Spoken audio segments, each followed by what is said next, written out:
Bonjour à tous, contente de vous revoir.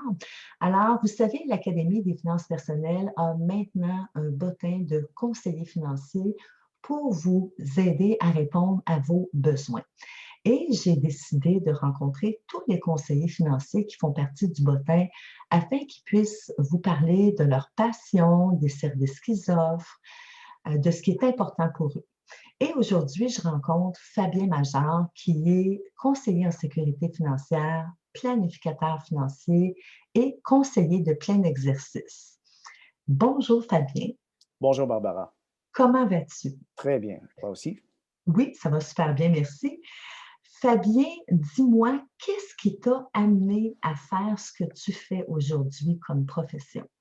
Ben, je dirais, très, très franchement, un bon vendeur.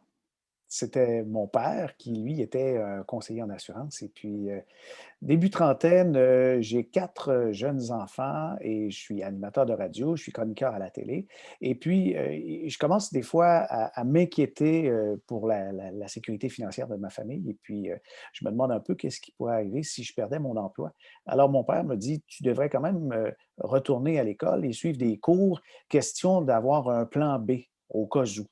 Alors, je l'ai écouté un peu par dépit, tout simplement parce que je voyais des amis qui perdaient leur travail et puis, je me suis fait venir le livre, des fonds d'investissement, de l'assurance de personnes, après des valeurs mobilières. J'ai commencé à étudier en faisant les 2 métiers et puis ça, c'est en 96. En 97-98, je rencontre des clients et je commence à avoir la piqûre parce que je me suis rendu compte que je pouvais jouer un rôle significatif dans la vie des gens et je transformais vraiment leur vie en les aidant à décoder les informations financières, ce qu'il y avait dans leur REER, et cetera, leurs assurances-vie.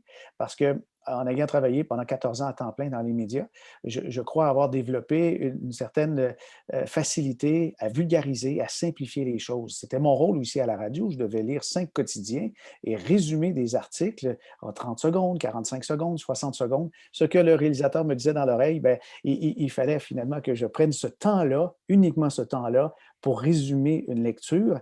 Alors, j'en suis venu, je pense, à avoir une certaine vivacité d'esprit qui m'a bien servi à communiquer. Et puis, j'ai eu une révélation, un coup de foudre, puis je suis devenu conseiller. J'ai laissé la radio à temps plein, les médias à temps plein, et c'est plutôt devenu un sideline complémentaire que je n'ai jamais lâché, toujours communiquer dans les médias, justement, l'information économique et financière. Oui, parce qu'on le voit régulièrement. Et dis-moi, Fabien, quel genre de service est-ce que tu offres à tes clients? Ben, au fil des ans, ça s'est transformé. D'abord, c'était uniquement de l'investissement, après de l'assurance de personnes. Et puis, au fil des ans, je me suis rendu compte que ça doit être un tout. Les finances ne sont qu'une des parties des 7 grandes catégories couvertes par la planification financière. Alors, notre cabinet fait bien sûr de la planification financière, de la gestion privée de portefeuille et on réalise des plans successoraux. Pour moi, ça, c'est quelque chose qui est méconnu du grand public, mais on détermine, par exemple, si les gens sont bien protégés, combien ils paieraient d'impôts au décès. Est-ce qu'il y a suffisamment de liquidité en cas de décès pour aider la famille à se revirer de bord, comme on dit en bon français, parce que dans ces épreuves, ben, parfois, ce qu'on ne souhaite absolument pas, c'est d'avoir en plus des problèmes financiers. Alors, notre cabinet s'occupe un petit peu de tout ça, donc planification financière et gestion de patrimoine. Super. Puis quand tu penses à tes clients, Fabien, qu'est-ce qui est important pour toi? Ben, pour moi, c'est important qu'on puisse avoir une relation basée sur 3 éléments. J'appelle ça garder le cap. Le C, c'est sur la confiance. Une confiance mutuelle. Si les gens ont confiance en moi et j'ai confiance en eux, bien évidemment, ça se manifeste par de l'honnêteté, la transparence et on est capable de se dire tout. On va parler des frais de manière très transparente, mais d'un autre côté, je veux être au courant des inquiétudes et de ce qui se trame, ce qui se transforme à l'intérieur de leur situation familiale et professionnelle. Et ensuite, il y a A, j'ai dit cap, garder le cap. Mhm. Le C, c'est pour confiance. Le A, c'est pour avoir de l'appréciation. L'appréciation, la gratitude, ben aujourd'hui, je trouve qu'il en manque un peu partout, mais se sentir apprécié, dire aux gens qu'on les apprécie, ça va des 2 côtés. Et lorsque moi, je me sens apprécié dans mon travail, bien sûr, ça donne une poussée d'énergie et puis on dirait que je me dépasse. Puis le dernier point de garder le cap, le P, c'est pour partenariat. Parfois, il y a des gens qui sont bien intentionnés, Ils ont grande confiance en nous et puis ils nous disent qu'ils nous apprécient. On a vraiment une forme d'appréciation.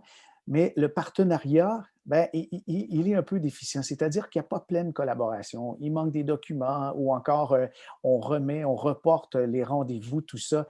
Ça fait qu'on est un peu coincé et on a de la difficulté à faire notre travail. Alors, garder le cap, pour moi, c'est un concept fondamental, c'est-à-dire qu'on va travailler ensemble avec les familles pour arriver à rejoindre leurs objectifs. Les objectifs sont souvent de devenir autonome financièrement, de réduire les impôts ou de transmettre leurs valeurs, des valeurs aussi très personnelles, très intimes, et les biens à leurs héritiers.